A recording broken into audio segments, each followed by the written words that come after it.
ዘሪት ነው ወይዘሮ ሚስጥረ ስላሴ ከዚህ በኋላ ካማራ ላይ ጂሽን ሰብስቢ አንዱ አጀንዳችን ጥያቄያችን ወይ ማስመለስ አለብን ያለው የወሰንና የማንነት ጥያቄ ነው። አሁን መንግስት ባለፈው ወደ ወልቃይት ኃይል ሲገባ የህወሓት ኃይል ሲገባ መንግስት ኃይል ወይ መከላከያ ወደዛ በሚገባበት ወቅት ከጀርባ ሆኖ መተኮስ ተተኳሽ መነስን ወደዛ ወደ መከላከያ ሲቀርብለት በመንገድ ላይ ደፈጣ አድርገው መውጋት ተገቢ አይደለም። የኢትዮጵያ ህዝብ ተአምር ማሳየት አለበት። ሁሉም ሰው ሌላ ማህበራዊ ጉዳይን ትቶ የሚቀጥለው ሳምንት ቅዳሜ በስፋት ኢን ሚሊየንስ በውጭም በአገር ውስጥም ያለ ተገኝቶ ለኢትዮጵያ ህዝብ ትልቅ ተስፋ ማሳየት አለበት። አገዛዙን ማስደንገጥ አለበት። ጠበንጃ ለማንሳት የተገደዱ ኃይሎች እንዳው እንዲሁ ዝም ብለው ጠበንጃቸውን አስቀምጠው ጦርነት ያቆሙ እያልን አይደለም። ሰላም እንዴት አላችሁ ውድ ቤተሰቦቻችን? ይህ ዘኢትዮጵያ ቻናላችን ነው። በወቅታዊ ፕሮግራማችን ላይ እንገኛለን። አማሃ ደገፋ ነኝ። እስከ ፕሮግራማችን ፍጻሜ ድረስ አብራችሁን ትቆዩ ዘንድ ያክብሮት ግብዣችን ነው። እንደተለመደው ዛሬም የተለያዩ ርዕሰ ጉዳዮችን ወደ እናንተ እናደርሳለን። እነዚህን ጉዳዮች ለማድረስ ደግሞ የሚረዱንን ቪዲዮዎችም እንደዚሁ አዘጋጅተናል። ቪዲዮዎቹን እያጋበዝናችሁ የእኛን ምልከታ እያጋራናችሁ ነው ቆይታ የምናደርገው ማለት ነው። እስከ ፕሮግራማችን ፍጻሜ ድረስ አብራችሁን በመቆየት ተከታተሉን ዘንድ ያክብሮት ግብዣችን ነው። ከኛ ጋር በሚኖራችሁ ቆይታ ቻናላችንን ሰብስክራይብ ማድረግ፣ የደወል ምልክቱን መጫን፣ ቪዲዮዎቻችንን ደግሞ እንዲሁ ሼርና ላይክ ማድረግ እንዳትረሱ ለማስታወስ እንወዳለን። ከኛ ጋር በሚኖራችሁ ቆይታ ደግሞ በተጨማሪም ሀሳብ፣ አስተያየት፣ ጥያቄም እንዲሁ ስለሚኖራችሁ ከታች ባለው የሀሳብ መስጫ ሳጥን በኩል ልታደርሱን ትችላላችሁ ማለት ነው። ይህን እያደረጋችሁ አብራችሁን ትቆዩና ተከታተሉን ዘንድ በአክብሮት ጋብዘናችኋል። በቀጥታ ወደ ዛሬው ፕሮግራማችን እናልፋለን። አብራችሁን ቆዩ።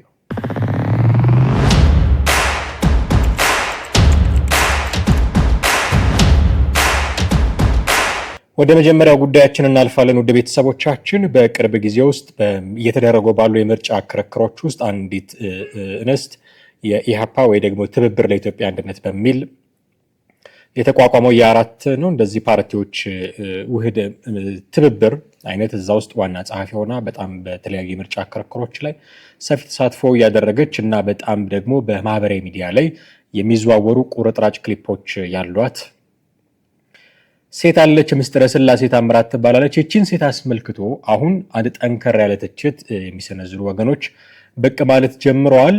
ምንድነው የሚሉት የሚለውን መጀመሪያ ከቪዲዮ ላይ እንስማና የኛን ምልከታ እናጋራችኋለን። አብራችሁን ቆዩ።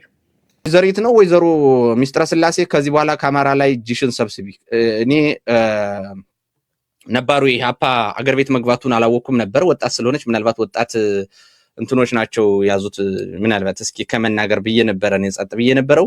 ነገር ግን እንግዲህ የብርሃነ መስቀል አክስት አጎት ያክስት ልጅ ልትሆኝ ትችያለሽ። የማውቀው ነገር የለም።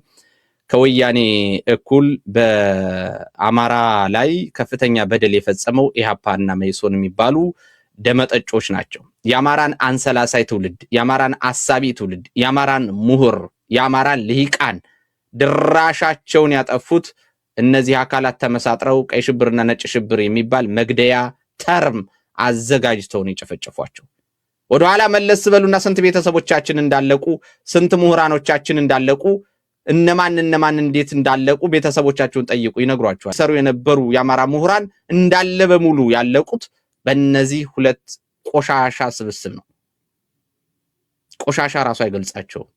እና አሁን ደግሞ መተው ሊላላጡ አማራ ህዝብ ላይ ስቃይና መከራ እንዲመጣ ያደረገ አካል እንጂ እንዲህ በቀላሉ የሚታይ ፓርቲ አይደለም።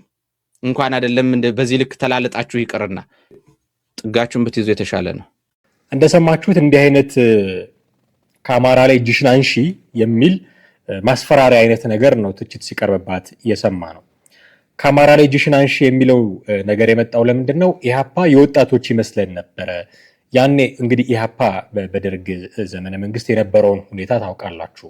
ቀይ ሽብር፣ ነጭ ሽብር በሚል በጣም በርካታ ኢትዮጵያውያን ያለቁበት ጊዜ ልክ ያ ጊዜ ሲታሰብ የሆነ ጥቁር ደመና አይነት ጊዜ እንደዚህ አይነት ነው አይምሯችን ውስጥ የሚሳለውና ያኔ ለነበረው ነገር በጣም አንድ ባለድርሻ አካል ነው በሚል ቂም የተያዘበት የመገዳደል የሆነ እንደው ለኢትዮጵያ የተሻለ አማራጭ አቅርበናል በሚልም እኮ አይደለም። ተመሳሳይ ርዕዮተ ዓለም ያላቸው ሁሉም ሶሻሊስቶች ናቸው፣ ግን እናሸንፋለን በሚል በቸና በሸ ተለያይተው እኔ ካልያዝኩት አይነት ወንበሩን ኢትዮጵያ ለውጥ አታመጣም አይነት የሆነ ጉንጭ አልፋ ክርክር ገጥመው ከዛ ፈቅ ማይል ትግል ሲያደርጉ የነበሩ እና ከተማ ውስጥ ወጣቶች የሚገደሉበት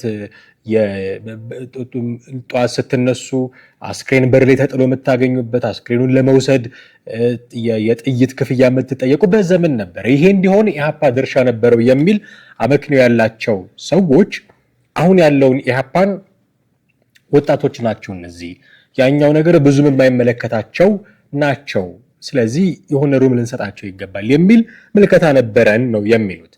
ስናየው ግን የነዛ ሰዎች ያክስት ያጎት ልጅ ሙሉ ልትሆኑ ትችላላችሁ እና ልናምናችሁ ስላንቻልን እጃችሁን ከአማራው ላይ አንሱ የሚል ግልጽ መልእክት ሲሰጡ ነው የምትሰሟቸው። ከምን የመጣ ነው ይሄ?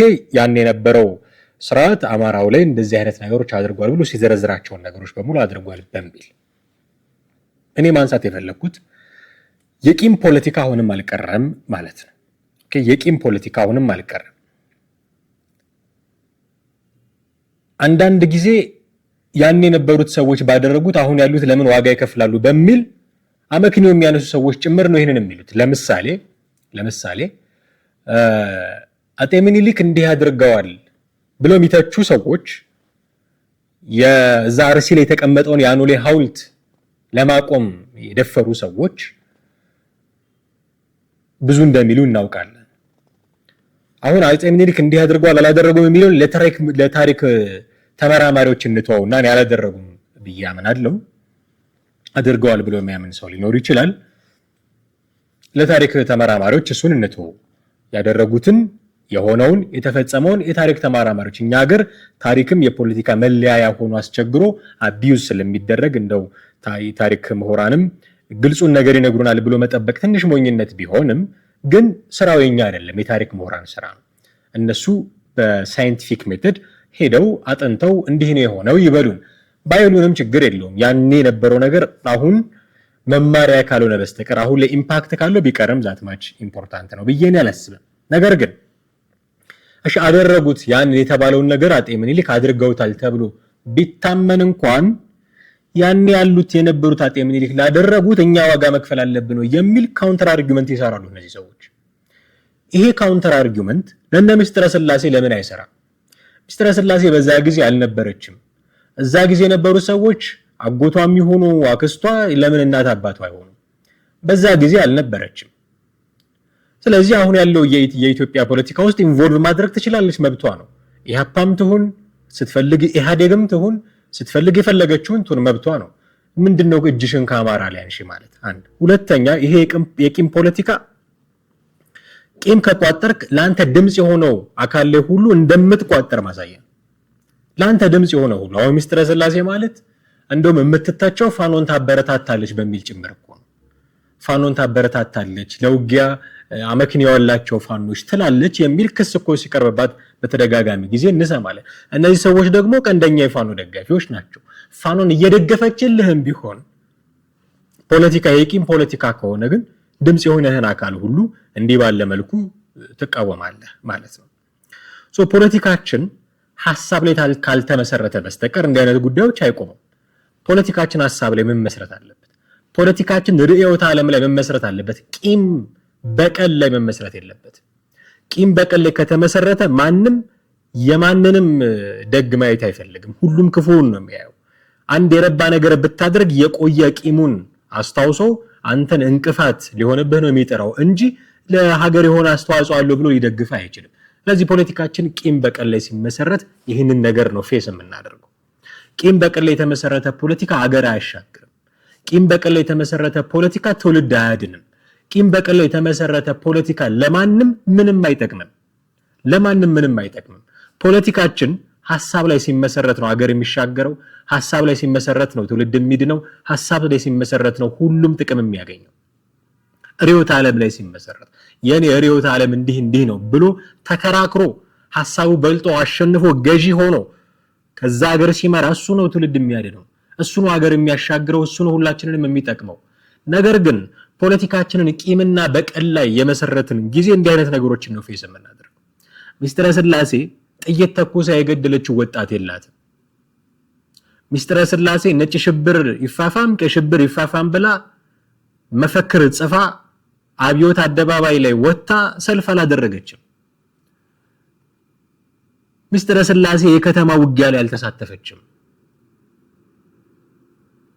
ሚስጥረ ስላሴ ወረቀት እየጻፈች በሌሊት በተና ያን የነበረው ሙድ እንደዛ ነው። ወረቀት በተና ተማሪዎች ቀስቀሳ በሚስጥር እንዲገደሉ አድርጋ የሆነ አሻጥር ሰርታ አይደለም እዚህ ደረሰችው። ሚስጥረ ስላሴ የዚህ ዘመን ትውልድ ሰው ነች። የዚህ ዘመን ትውልድ ሰው ፖለቲካ ውስጥ መሳተፍ መብቱ ነው። ያኔ የነበረውን ቁርሾ እያነሱ አሁን እነዚህን ሰዎች እንዲህ ማጠልሸት እንዲህ አድርጎ ማንቋሸሽ ተገቢ አይደለም። መተቸት ካለባት በተናገረችው ነገር፣ መተቸት ካለባት ባላት አቋም፣ መተቸት ካለባት በመታራምደው ርዕዮተ ዓለም ነው። ይሄ ርዕዮተ ዓለምሽ አይጠቅመንም እንዲህ ማለት አልነበረብሽም፣ ይሄ ነው የሚጠቅመን፣ ይሄ ንግግርሽ እኮ ልክ አይደለም እንዲህ ብታስተካክዩ፣ ይሄ አቋምሽ እኮ በዚህ ሲፈተን በዚህ ሲመዘን ውድቅ ሆኖ ይገኛል እንዲህ ብታደርጊው፣ ይሄ ነው የሰለጠነ ፖለቲካ እንጂ ገና ለገና የኢሃፓ አባል ነች ተብሎ እንዲህ አይነት እጅሽን ከአማራ ሊያንሺ ከኦሮሞ ሊያንሺ የሚሉ ክርክሮች አስፈላጊ አይደሉም። ይሄ ማለት እጹብ ድንቅ ፓርቲ ነው ማለት አይደለም። ኢሃፓ እጹብ ድንቅ ፓርቲ ነው ማለት አይደለም። እነሱ ብልጽግናን የሚወቅሱበትን ነገር ያደረጉ ሰዎችም ሊሆን ይችላሉ። አሁን ብልጽግናን በጦርነት ነው የሚከሱት፣ ጦርነት እያፋፋመ ነው ምናምን በሚል ነው የሚከሱት። ሲያደርግ የነበረ ፓርቲ ነው። ኦኬ ይቅርታ ጠይቀናል፣ ካሁን በኋላ መሳተፍ አለብን ምርጫ ላይ የሚል አካሄድ ሁሉም ሰው ይቅርታ ባብሎ ካለ በስተቀር እንደው ዝም ብሎ እጹብ ድንቅ ፓርቲ ነው እያልን ግን አይደለም። ነገር ግን ያኔ የነበረውን የታሪክ ጠባሳ ያኔ ለምን አንተ አሁን ያለው ሌላ ትውልድ ነው። የዛን ጊዜ ፖለቲካ ተጭኖን ነው አሁንም አጎንብሰን የምንሄደው። የዛን ጊዜ ፖለቲካ ነው ትከሻችንን ያጎበጠው። መቼ ነው ከሱ ምንላቀቀው? መቼ ነው ቀና ብለን የምንሄደው? መቼ ነው አሁንም የነሱ የኛ እየተባበልን ጣት የምንጠቋቆመው? መቼ ነው ከሌ ገድሎኝ ነበር ዘሩን ካልገደልኩ ከሌ እንደዚህ አድርጎኝ ነበር እኔ ካልተቃወምኩ እንዲህ አይነት ፖለቲካ ካላቆምን ቀና ብለን አንሄድም። የዛ ጊዜ አሻራ ነው አሁንም አጎንብሰን እንድንሄድ እያደረገን ያለን። ያ የተበላሸ ስሪት አንድ ብጫቂ ወረቀት ተነቦ ነው እንግዲህ ሀገር እንዲማጥ ውስጥ የምትገባው። በነዋለልኝ ወረቀት ነው እንዲህ የምንሆነው፣ የምንጨቃጨቀው፣ የምንከራከረው። በብጫቂ ወረቀት እንዲህ የምትሆን ሀገር፣ በቂም በበቀል ፖለቲካ እንዲህ የምትሆን ሀገር ልትሻገር ካስፈለጋት ቀና ማለት አለባት። ጫንቋን ካጎበጠው ከዚህ ፖለቲካ ቀና ማለት አለባት። እንዲህ አይነት ሐሳቦች እየሰጠን ግን ቀና ማለት አንችልም። ወደሚቀጥለው ጉዳያችን እንለፍ ውድ ቤተሰቦቻችን። ቀጥሎ የምንጋብዛችሁ ቪዲዮ ኮሎኔል ፈንታሁን ሞሃባው የተናገረው ነው።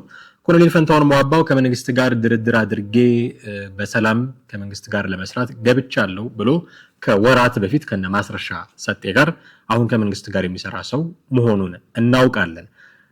ትጥቅ ትግል የጀመሩበት ምክንያት ምንድነው እና አሁን ያለውን ጉዳይ እንዴት ይገመግመዋል የሚለውን ጥቂት እንስማና በዛ ላይ ደግሞ የኛን መልከታ እናጋራለን። አብራችሁን ቆዩ። አሁን አፋድ ወይም ወደ ትጥቅ ትግል እንድንገባ ያስገደዱን በርካታ ምክንያቶች አሉ። ከነኚህ ከበርካታ ምክንያቶች ዋና ዋናዎቹ አንደኛው እና ዋነኛው በአማራ ህዝብ ላይ የሚደርሰው የህልውና አደጋ ነው። ስለዚህ በዚህ 40 እና 50 ዓመት በተለይ ደግሞ በዚህ በ30 ዓመት በታቀደ መንገድ ባጀትም ተመድቦለት ይህንን የሚያስፈጽም አመራር ተመድቦለት በአማራ ህዝብ ላይ ከአጭር ጊዜ ከመካከለኛ ከረጅም ጊዜ ታቅዶበት እንደ ህዝብ እንዲጠፋ ታቅዶ ሲሰራ የነበረበት ሁኔታ ነው ያለው። ሁለተኛው የአማራ ህዝብ ጥያቄ አለው። የህገ መንግስት ጥያቄ አለ፣ የባንዲራ ጥያቄ አለ፣ የወሰንና የማንነት ጥያቄ አለ፣ ሌሎችም የልማት ፍትሃዊ የሆነ የስልጣን ሀብት ክፍፍል በርካታ ጥያቄዎች አሉ። ለእነዚህ ጥያቄዎች ከማዳመጥ ውጭ የሚያዳምጥ ከመስማት ውጭ የሚያዳምጥ ኃይል ባለመኖሩ ይሄም ነው አንዱ ወደ ትግልም እንድንገባ የሚያስገደደን። ሶስተኛው በአማራ ህዝብ ላይ የፖለቲካ ክህደት ተፈጽሟል ብለን እናምናለን።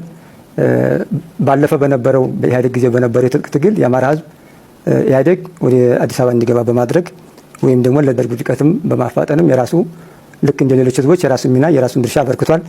ያንን ያደረገውን ያህል ግን በልማትም ይሁን በስልጣንም ይሁን በሀብት ክፍፍልም ይሁን በሁሉም መንገድ ተጠቃሚ አልሆነም። ይህ አሁን ያለውም ህገ መንግስትም በጸደቀበት ወቅት የአማራ ህዝብ አለምንም ወኪል ወያኔና ሻቢያ ባጸደቁት ህገ መንግስት እንዲመራ እንዲተዳደር ነው የተደረገው። ስለዚህ በርካታ ጥያቄዎች አሉ። ከብዙ ጥያቄዎች እነኚህ ናቸው ወደ ትግልም እንድንገባም ያስገደዱን። ሌላኛው የሐሰት ትርክት ነው። የሐሰት ትርክቱ ወደኋላ ሄደን ከ100 ዓመት ወደኋላ ሄደን የአማራ ህዝብ ያላደረገውን ነገር አደረገው በሚል የአማራ ህዝብ በሌሎች እንዲጠላ የማድረግ የአማራ ህዝብ በጥርጣሬ አይን እንዲታይ የማድረግ ከፍተኛ የሆነ በቀል እንዲወሰድበት ተደርጓል። ስለዚህ ይሄንን በቀል ይሄንን የሐሰት ትርክት እንደ ሀገር በሚጠቅም መንገድ አጠቃላይ ለህዝብ በሚጠቅም መንገድ መቀየር ስላለበት ይሄ የሐሰት ትርክቱም ነው በአማራ ህዝብ ላይ የሚደርሰው ግፍና በደል ወደ ትግል እንድንገባ ያስገደደን ይሄ ነው። ቢፈልግ እጅ ይበል ቢፈልግ እግር ሰጡ ይበል እሱ የራሱ ጉዳይ የሚለው እና ለዚህም እኛ የምንረበሽ ሰዎችም አይደለንም። አንዱ አጀንዳችን ጥያቄያችን ወይ ማስመለስ አለብን ያለው የወሰንና የማንነት ጥያቄ ነው። አሁን መንግስት ባለፈው ወደ ወልቃይት ኃይል ሲገባ የህወሓት ኃይል ሲገባ መንግስት ኃይል ወይም መከላከያ ወደዛ በሚገባበት ወቅት ከጀርባ ሆኖ መተኮስ ተተኳሽ ሆነ ስንቅ ወደዛ ወደ መከላከያ ሲቀርብለት በመንገድ ላይ ደፈጣ አድርገው መውጋት ተገቢ አይደለም።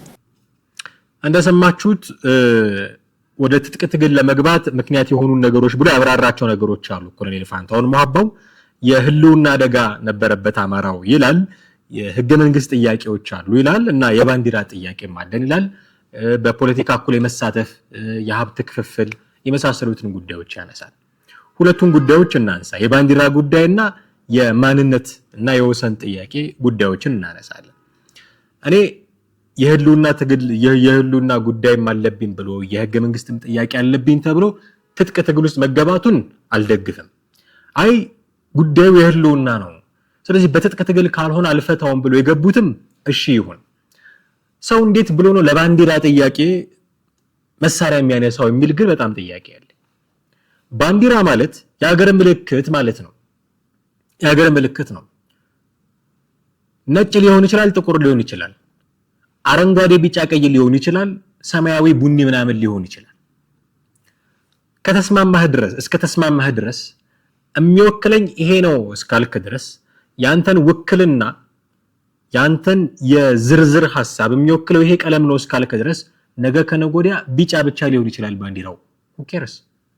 ነገ ከነጎዲያ ሰማያዊ ብቻስ ቢሆን ማን ያገባዋል? ሰው እንዴት አረንጓዴ ቢጫ ቀዩ ላይ ኮከብ ተቀመጠ ብሎ ትጥቅ ትግል ያነሳል? ጨርቁ ላይ ነው የተቀመጠው፣ ግንባር ላይ መጥቶ የተለጠፈ ነገር የለም። ምልክት መሆኑ ጠፍቶኝ አይደለም። ባንዲራ ሰንደቅ ዓላማ የሀገር መታያ ምልክት መሆኑ ጠፍቶኝ አይደለም። እስከ ተስማማህ ድረስ ግን ምልክትህ ምንም ሊሆን ይችላል።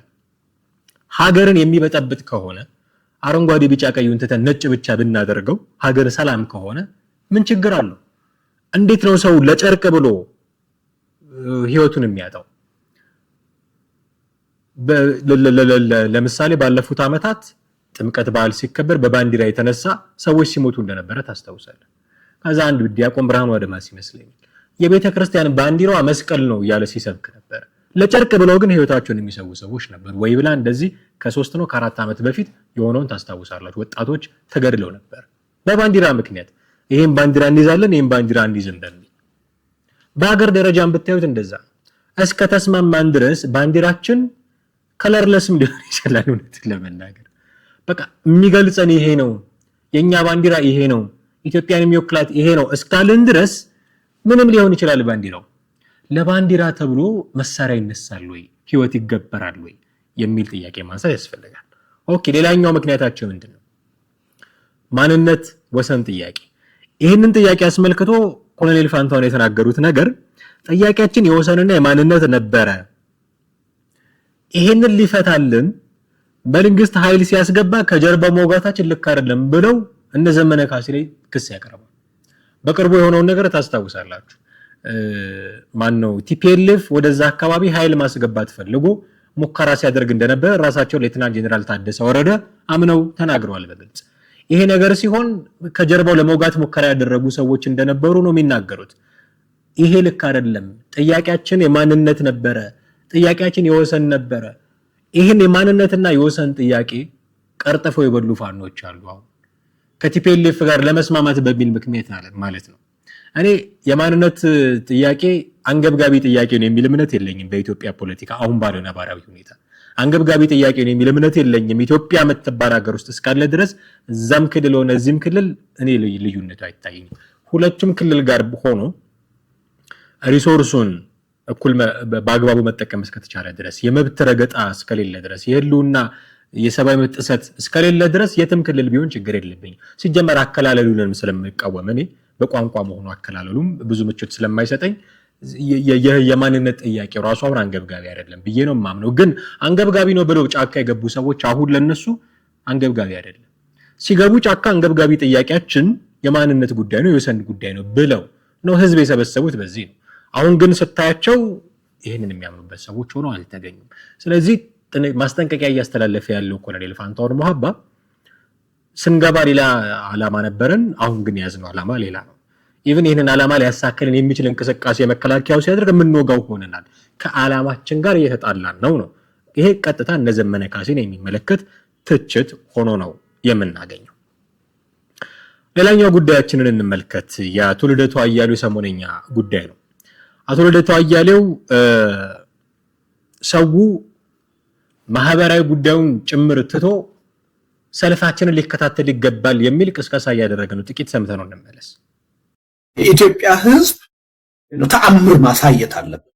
ሁሉም ሰው ሌላ ማህበራዊ ጉዳይን ትቶ የሚቀጥለው ሳምንት ቅዳሜ በስፋት ኢን ሚሊየንስ በውጭ በሀገር ውስጥም ያለ ተገኝቶ ለኢትዮጵያ ህዝብ ትልቅ ተስፋ ማሳየት አለበት። አገዛዙን ማስደንገጥ አለበት። የውጭ ኃይሎች ደግሞ እውነታውን እንዲረዱት ማድረግ አለበት። ለሶስት ኃይል ነው መልእክት የምናስተላልፈው። ህዝቡ ምን ያህል የተቃዋሚው ጎራ ከመቼውም ጊዜ በላይ ካለፉት ስህተቶቹ ተምሮ በተናጠል ትግል ማሸነፍ እንደማይቻል አምኖ በከፍተኛ ደረጃ እየተባበረ እንደሆነ ህዝቡ እንዲያይ እንፈልጋለን። ይሄን አይቶ ተስፋ እንዲፈጠርበት ሊመሩ ተዘጋጅተዋል እንዲል እንፈልጋለን። ምክንያቱም የዚህ አይነት እንቅስቃሴ ነው እያደረግን ያለው። ትልቅ ተስፋ አለ።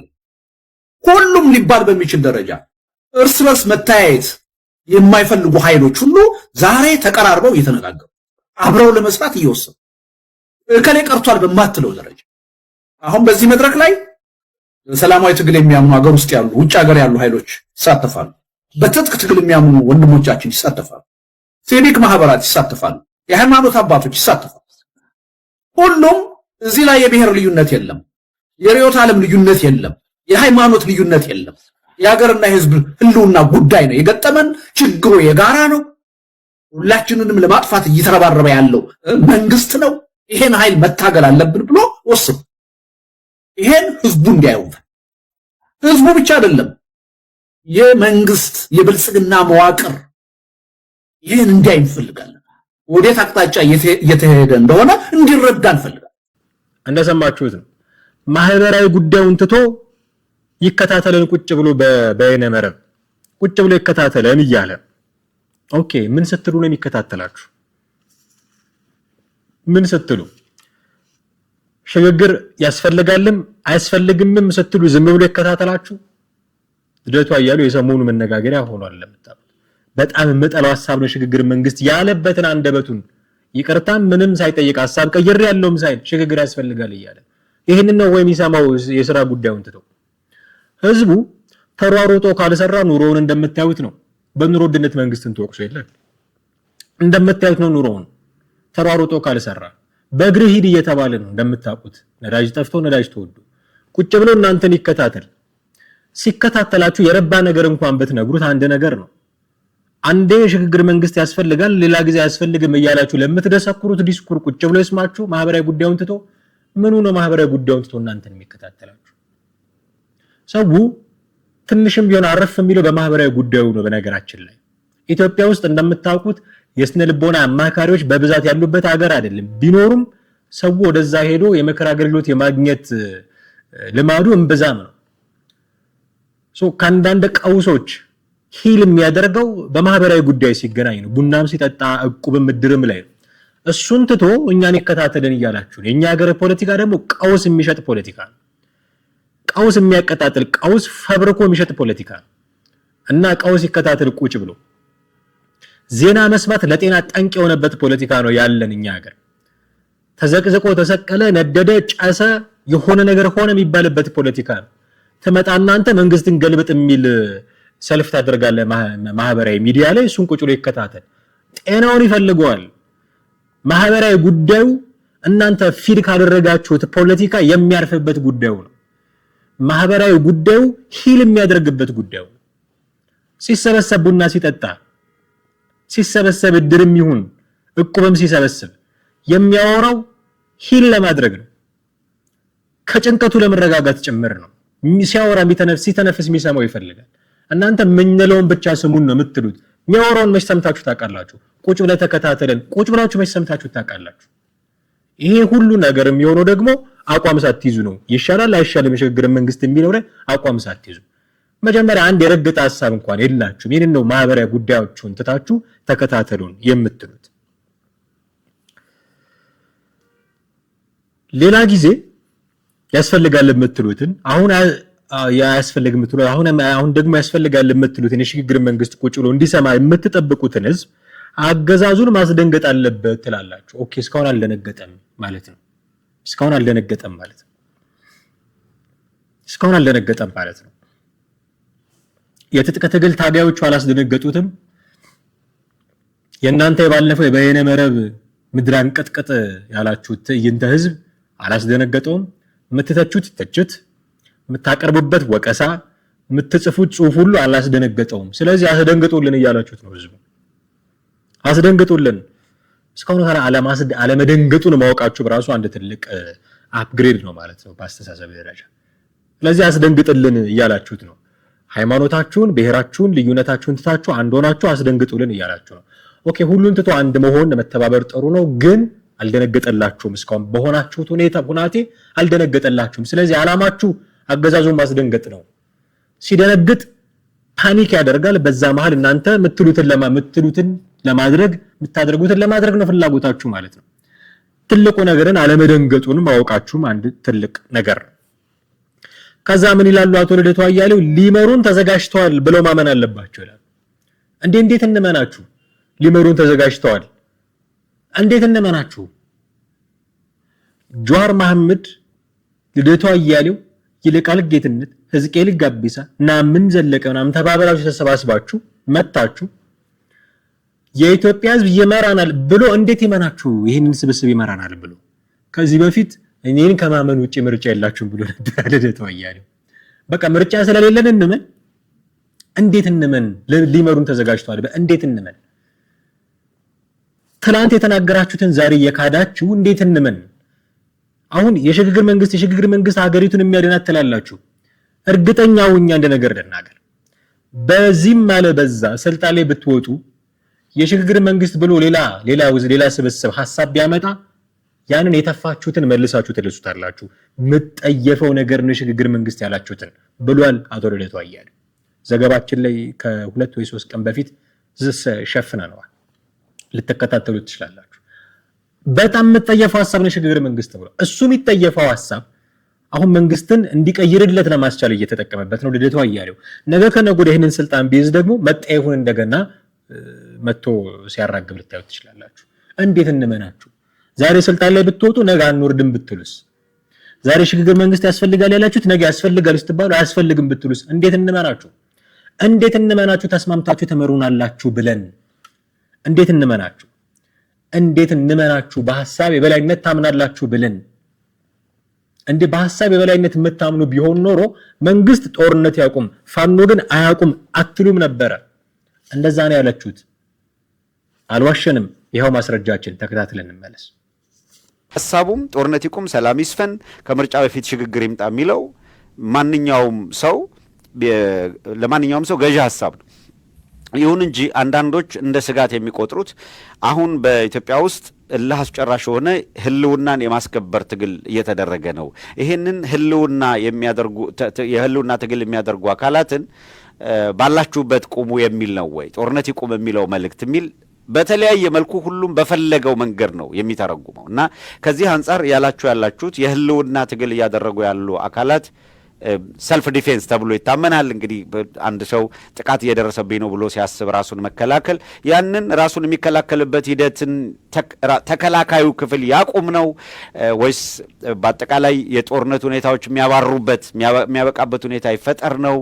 የእናንተ ሐሳብ ምንድን ነው የሚለውን በቀጥታ ከእናንተው ማብራሪያ መስማቱ ጥሩ ነው። በተለያየ መልኩ የተለያየ ትርጉም የተሰጠው ስለሆነ ይህም በተመለከተ ያላችሁ ሐሳብ ምንድን ነው? ትውልድ ቅድም ያሬድ ያለው ላይ ብዙም በሚጨምረው የለኝም። ያው እሱ እንዳለው ልዩ ሁኔታ ውስጥ ነው ያለ ነው። በታሪካችን ገጥሞን የማያውቅ አይነት በጣም ውስብስብ የሆነ ከባድ የሆነ የህልውና ፈተና ላይ ነው ያለ ነው። እና ይሄን የህልውና ፈተና ለመሻገር የምንጠቀምበት የትግል ሁኔታም ለሱ የሚመጥን መሆን አለበት። አሁን እንዳልከው በአገዛዙ የጦረኝነት ፖሊሲ መብታቸው ያልተከበረ የህብረተሰብ ክፍሎች ጠመንጃ አንስተው ጫካ ገብተዋል፣ እየተዋጉ ነው።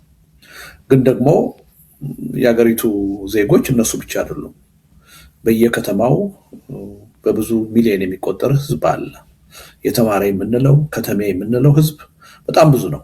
ይሄ ኃይል የሀገሪቱ እጣ ፈንታ ይመለከተዋል፣ ችግሩም ይመለከተዋል። ግን ብዙ እጁን አጣጥፎ ነው የተቀመጠው እና ሌሎች ተዋግተው መስዋዕትነት ከፍለው ነፃ ያወጡኛል ብሎ ነው እየጠበቀ ያለው። ይሄ ትክክል አይደለም። ይሄ አገር አሁን ከገጠመው አደጋ መዳን የሚችለው በሁሉም ተሳትፎ ነው እንጂ በአንድ ወገን እንቅስቃሴ ብቻ አይደለም።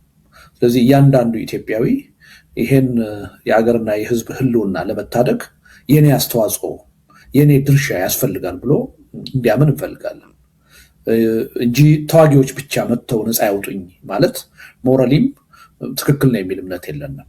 አንዱ እሱ ነው እና ይሄ ሰላማዊ ህዝባዊ እምቢተኝነት አሁን ኢትዮጵያ ውስጥ ተረስቶ ያለ ነገር ነው፣ ወደ ጎን የተገፋ ነው። ግን እንደምታውቀው በታሪክም በሌሎች ዓለማትም እንደምናውቀው ይህን በእኛ ሀገር ጭምር ሰላማዊ ህዝባዊ እምቢተኝነት ትልቅ ጉልበት ነው፣ ትልቅ የህዝብ ኃይል ነው። ይህን ኃይል አለመጠቀም የራሱ የሆነ ችግር አለው። ለአገዛዙ እድሜ መራዘም ትልቅ እድል ይፈጥራል። ሀገሪቱም ደግሞ ወደ ህልውና ጥፋት እንድትሄድ የራሱ የሆነ ድርሻ ይኖረዋል። ስለዚህ ከዚህ አንጻር ነው ይሄ ክፍተት አለ፣ ይሄ ክፍተት መሞላት አለበት ብለን ነው እንቅስቃሴ እያደረግን ያለ ነው። አንዱ ይሄ ነው። ሁለተኛው ያነሳው ጥያቄ እኛ አሁን ቅድም እንዳልኩት በአገዛዙ የጦረኝነት ፖሊሲ ተገፍተው ጠመንጃ ለማንሳት የተገደዱ ኃይሎች እንዲሁ ዝም ብለው ጠመንጃቸውን አስቀምጠው ጦርነት ያቆሙ እያልን አይደለም። በዛ ደረጃ ልንልም የምንችል አይደለንም፣ ብለንም አናቅም። በነገራችን ላይ ብንልም የሚያቆም የለም። ምክንያቱም እኛ እንደዚህ በማለት የሚቆም ጦርነት ኢትዮጵያ ውስጥ የለም። ኢትዮጵያ ውስጥ ያለውን ጦርነት ሊያቆመው የሚችለው አገዛዙ የታይታ ሳይሆን ልባዊ የሆነ እምነት ኖሮት የኢትዮጵያ ችግር በእኔ ብቻ ሊፈታ አይችልም፣ ይህን የህዝብ ጥያቄ በጦርነት በኃይል ልፈተው አልችልም፣ ላሸንፍ አልችልም፣ ስለዚህ ወደ እውነተኛ ውይይትና ድርድር መምጣት አለብኝ ብሎ ከልቡ ሲያምን ነው ይሄ ችግር ሊፈታ የሚችለው። ምክንያቱም እነዚህ ታጣቂ ኃይሎች ወደ ጫካ የገቡት የመዋጋት ፍላጎት ስላላቸው አይደለም። የፖለቲካ አጀንዳ አላቸው። ለፖለቲካ አጀንዳቸው ግን ፖለቲካዊ መፍትሄ ሊሰጣቸው ስላልቻለ ነው። አገዛዙ በሚከተለው የጦረኝነት ፖሊሲ ምክንያት ሁሉንም አሸንፌ አንቀጥቅጬ አንበርክኬ እገዛለሁ የሚል የአምባገነንነት ባህሪ ውስጥ ስለገባ ነው እና አገዛዙ ከዚህ ባህሪ ወጥቶ ለእውነተኛ ውይይትና ድርድር ለሽግግር ሂደት ተገዢ ሲሆን ብቻ ነው ጦርነት ኢትዮጵያ ውስጥ ሊቆም የሚችለው። በዛ ደረጃ አገዛዙ ልቦና አግኝቶ ፈቃደኛ ከሆነ እርግጥ ነው የታጠቁ ኃይሎች ሁሉ ወደ ሰላማዊ ጠረጴዛ ወደ ድርድር መምጣት አለባቸው። ከዛ ውጭ ግን እንዳው እንዲዝም ብለን ጠመንጃ አስቀምጡና ወደ ሰላም ኑ ማለት ከኛም የሚጠበቅ አይደለም፣ ብለንም አናውቅም፣ ብንልም የሚቀበልን የለም፣ ትርጉምም አይኖረውም እና ነገሩ በዚህ መልኩ ቢታይ ጥሩ ነው እላለሁ። እንደሰማችሁት ነው ውድ ቤተሰቦቻችን፣ የሀብታሙ አያሌውን ጥያቄውን በደንብ ሰምታችሁታል። ጦርነት ይቁም፣ ሰላም ይስፈን፣ ከምርጫ በፊት ሽግግር የሚለው ሁሉንም የሚገዛ ሀሳብ ነው፣ ሁሉንም ይመለከታል። ይሄ ጦርነት አቁሙ የሚለው ግን መንግስትን ብቻ ነው ወይስ የህልውና ስጋት አለብን ብለው የሚዋጉትንም ነው ወይ የሚል ጥያቄ ነው የጠየቀው። ሁሉንም የሚገዛ ሀሳብ ነው። ፋኖን ይገዛዋል? ይሄ አስተሳሰብ ጦርነት አሁኑኑ ላቁም ይላል ፋኖ? 4 ኪሎ እንገባለን እያሉ ሰልፍ ዲፌንስ አለ። ሰልፍ ዲፌንስ ነው ያለው ሀብታሙ አያሌው። 4 ኪሎ እንገባለን እያሉ ሰልፍ ዲፌንስ አለ። መምህራን እየገደሉ ሰልፍ ዲፌንስ አለ። እጅ እየቆረጡ ሰልፍ ዲፌንስ አለ። ሰላዮች ናቸው ብሎ ሴቶች ላይ እየጨከኑ ሰልፍ ዲፌንስ አለ።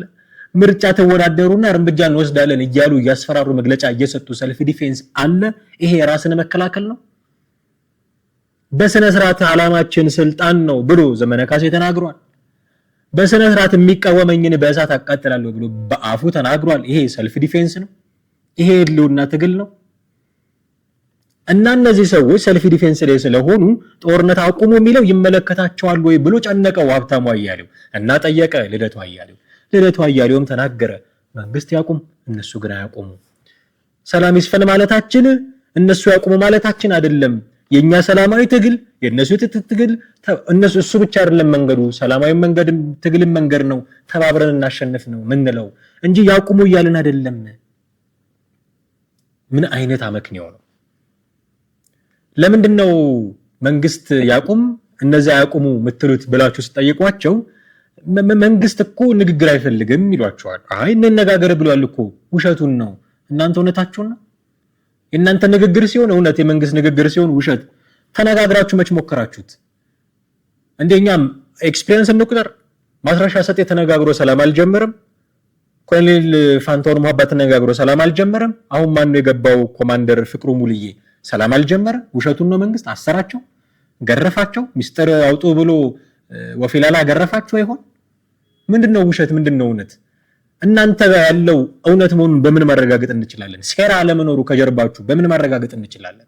ሴራ ለመኖሩ እኮ ትልቁ ማሳያ ጦርነት ይቆም ትላላችሁ፣ መንግስት ብቻ ነው እንዲያቆም የምትጠብቁት። ታጣቂዎቹ እንዲያቆሙ አትጠብቁም። ይኸው በአንደበታችሁ ተናገራችሁት። ከዚህ በላይ ሴራ አለ እንዴ? ሴራ ለመኖሩ እኮ ማሳያ ናና እንቃወምህ ብላችሁ ጠቅላይ ሚኒስትሩን ጋበዛችሁት እኮ።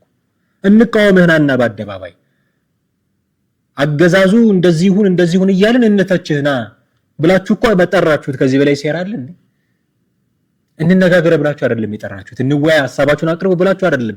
ሰልፉ የተቃውሞ ሰልፍ ነው። ማን ነው የምትቃወሙት? መንግስትን። የመንግስትን ቁንጮ ሰው ጋብዛችሁ ከዛ ዘለ ትቃወሙት። ቢሆን መተውሳቸውም ጠቅላይ ሚኒስትሩን ቢሳተፉና ምክክር ቢደረግ ውይይት አንድ ነገር ነው። እንቃወምህናና ከዚህ በላይ ሴራ አለ እንዴ? ከዛ ደግሞ እመኑኝ ይላሉ። እንዴት ብለን እንመናችሁ? መንግስት አቁም ፋኖ አታቁም እያላችሁ ጦርነት ይቁም ከተባለ መንግስትም ሌሎች ታጣቂዎችም ናቸው ማቆም ያለባቸው። ጦርነት ይቁም ከተባለ ሁሉም አካል ነው ተኩስ ማቆም ያለበት። እነዛ እየተኮሱ መንግስት ቁጭ ብሎ 4 ኪሎ ይግቡ ነው? ምንድነው አመክንያቸው? አልገባኝም። መንግስት እጁን አጣጥፎ እነዛ እየተኮሱ እያጨበጨበ ይቀበላቸው፣ በአበባ ምንጣፍ ይቀበላቸው። ምንድነው አላማቸው? አልገባኝም። እነ ኦነግ ሸኔ ምናምን ሲገቡ መሳተ ጋብዘው እንደገቡት እንደሱ እንዲገቡ ነው። አሁንም ምንድነው ፍላጎታችሁ? ገዢ ሐሳብ ነው። ፋኖ አይገዛውም። ገዢ ሐሳብ ነው። ኦላ አይገዛውም። ምን ማለት ነው? እኛ እንድንገዛው የተጠበቀውን ሐሳብ እነሱ እንዴት አይገዙትም? ስለዚህ የእናንተ እውነት የመንግስት ውሸት የሚለው ነገር በራሱ በዚህ አመክንዮ መሰረት ፎርሽ ነው የሚሆነው ማለት ነው። ስለዚህ ይህንንም ደግሞ መታችሁ ማህበራዊ ጉዳያችሁን ትታችሁ ተከታተሉን የምትሉት ከዚህ በፊት ያለውን ያ ሁሉ ህዝብ ተከታተለው በሚሊዮን የሚቆጠር አላችሁት። ምን ጠብ ያለ ነገር አመጣ? ይልቅስ ይሄን ተታችሁ መሬት የረገጠ ነገር ለውጥ የሚያመጣ ነገር ስሩ። አማራጭ አለን ካላችሁ አማራጫችሁን አቅርቡ። ኦኬ ሽግግር መንግስትም አማራጭ ነው ካላችሁ አቅርቡ። በምንድነው ይሄ ማህበራዊ ሚዲያ ላይ በየነ መረብ ምድር አንቀጥቅጥ ሰልፍ ምናምን የምትሉትን ተውና፣ እንደ አይነቱን ቀልድ ተውና መሬት የረገጠ ነገር አድርጉ። መንግስት የሚያምንበትን ነገር አድርጉ። አትሊስት ካላመነበት አይፈቅድማ በጨረሻው እሱ ነው። ግን እንደው መንግስት አምኖ ወዶ ፈቅዶ ተቀብሎ ፓርቲሲፔት የሚያደርግበትን ነገር እሱን ኮርነር አድርገ ለውጥ ማምጣት አትችልም። እኛ ኮርነር ተደረግን አይደለም የምትሉት?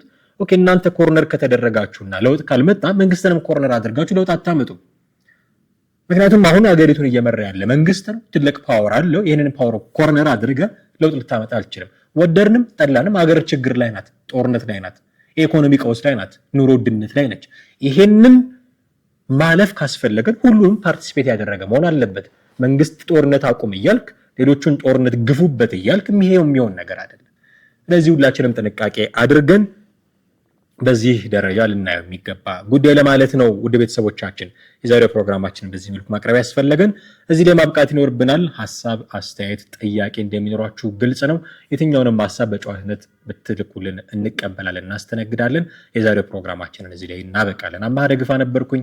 ቻናላችንን ሰብስክራይብ ማድረግ የደወል ምልክቱን መጫን እንዳትረሱ ዳግመኛ ለማስታወስ እንወዳለን። በሚቀጥለው ፕሮግራም በሌላ ርዕሰ ጉዳይ እንጠብቃችኋለን። ጤና ይስጥልን።